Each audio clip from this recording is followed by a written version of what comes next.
بسم اللہ الرحمن الرحیم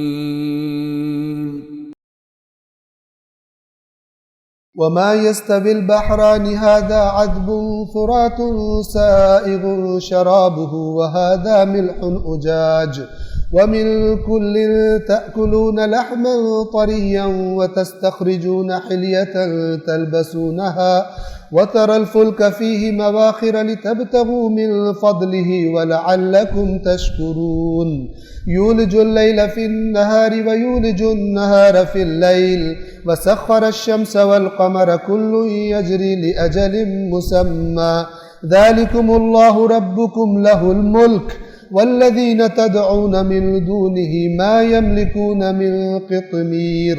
اور دو سمندر برابر ایک جیسے نہیں ہوتے.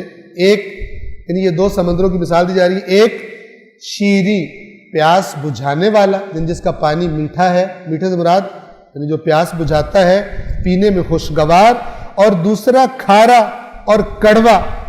اور ان دونوں سے تم تازہ گوشت کھاتے ہو اور زیورات نکال کر پہنتے ہو. سمندروں میں سے موتی نکلتے ہیں, ٹھیک ہے, اور یہ کرتے یعنی پانی دو قسم کے.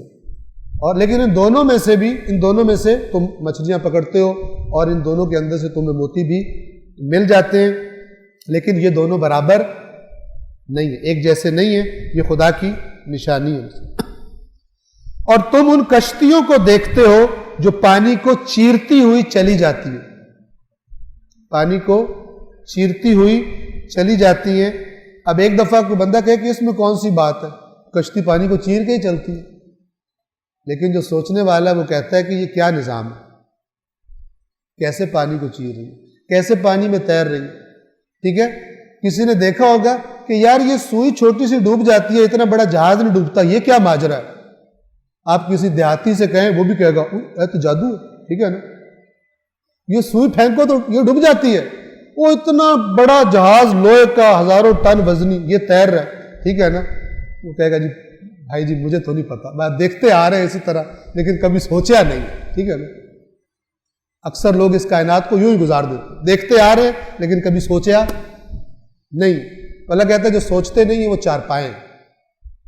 آنکھیں دی ہیں, دیکھتے نہیں ہیں, کان دیے ہیں, سنتے نہیں ہیں, عقل دی ہے, یوز نہیں کرتے, کرتے ہیں غلط دور جانے میں مجھ سے, دنیا پرستی میں کرتے ہیں, جہاں میں کہتا ہوں وہ نہیں کرتے. یہ چار پائے ہیں. یہ سمجھتے ہیں جیسے یہ گائے بھینس چرنے کے لیے کچھ دن آئی ہے, ٹھیک ہے, یہ بھی چرنے کے لیے آئی, اور لہذا دیکھتے ہیں کہ ادھر چارہ زیادہ اچھا ہے, حرام حلال نہیں دیکھتے, ادھر جا کے چرنا شروع ہو جاتے ہیں. فرمایا کہ یہ کیا ہے, یہ چار پائے. یہ تصور ہے, قرآنک تصور ہے انسان کی زندگی کا, جب خدا کی اطاعت کرتا ہے اور جب خدا کی نافرمانی کرتا ہے. اور تم ان کشتیوں کو دیکھتے ہو جو پانی کو چیرتی چلی جاتی ہیں تاکہ تم اللہ کا فضل تلاش کرو. کتنی چیزیں ہیں کہ جو ان کشتیوں کے ذریعے انسان تجارت کرتا ہے, فلان کرتا ہے, بہت کچھ کرتا ہے. اور تاکہ تم شکر گزار بن جاؤ. یہ کس لیے تمہیں بتا رہا ہوں, غور کرو تو پھر اس ذات کی طرف بھی توجہ کرو جو یہ سب کچھ بنا رہی ہے, اور ایکچولی وہی تمہیں سب کچھ دے رہی ہے. تو امید ہے کہ شاید تم شکر گزار بھی بن جاؤ. یعنی جس کا کھا رہے ہو اس کی نمک حلالی بھی اپنے اندر اس کا احساس بھی پیدا کر لو, شاید تم شکر گزار بن جاؤ. وہ ہے جو رات کو دن میں داخل کرتا ہے اور دن کو رات میں داخل کرتا ہے, اور سورج اور چاند کو مسخر یعنی کنٹرول, ہل نہیں سکتا, ایک خاص ٹریک پہ چل رہا ہے. سورج ایک خاص ٹریک پہ چل رہا ہے, پلینٹ سے خاص ٹریک پہ چل رہے ہیں. یہ سورج اور چاند کا نام اس لیے لیا, اور بعض اوقات ستاروں کا, اس لیے کہ عرب جو معاشرہ تھا یہ ان کے سامنے تھا بالکل.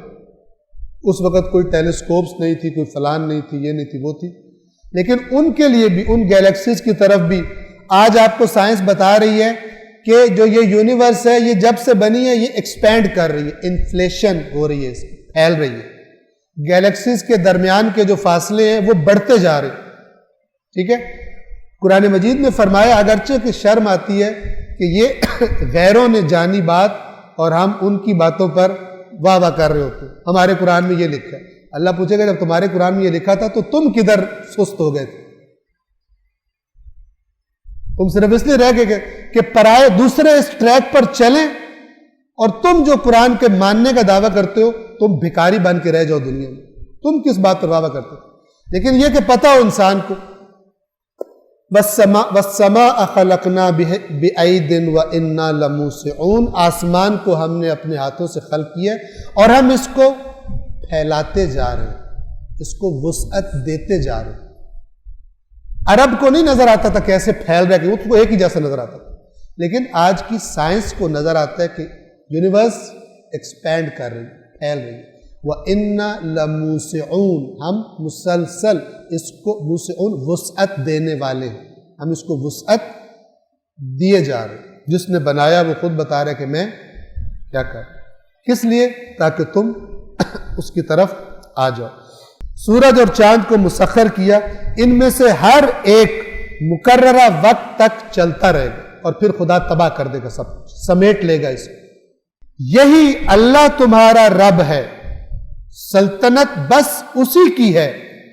اس کے علاوہ تم جن کو پکارتے ہو، اس کے شریک بنا کر جنہیں تم پکارتے ہو، وہ تو کھجور کی گٹھلی کے چھلکے کے مالک بھی نہیں. یہ وہ لفظ ہے کہ جو عرب بہت ہی حقیر، جب کسی چیز کا بہت ہی حقارت کی کرنی ہوتی تھی نا، کہتے تیرے ہاتھ پہلے تو کھجور کی گٹھلی کا چھلکا بھی نہیں. کھجور کی گٹھلی پہ آپ نے دیکھا وہ چھلکا وہ کھاتے بھی نہیں، بالکل ایسی چیز ہوتی. ما یملکون من قطمیر، قطمیر وہ چھلکا ہے. تو مالک تمہیں کہہ رہے ڈائریکٹ ہو جاؤ میرے ساتھ، ٹھیک ہے، اور یہ تم بت بنا کے پوج رہے ہو، فلان کر رہے ہو، اس کا مقام کم ہو گیا ہے اور دوسری چیزوں کا مقام تمہاری نظروں میں زیادہ ہو گیا. یہ بہت شدید توحید بیان کرنے والی آیات. اس کے علاوہ تم جنہیں پکارتے ہو وہ کھجور کی گٹھلی کے چھلکے کے برابر بھی کسی چیز کے مالک نہیں ہیں. صدق اللہ العلی العظیم.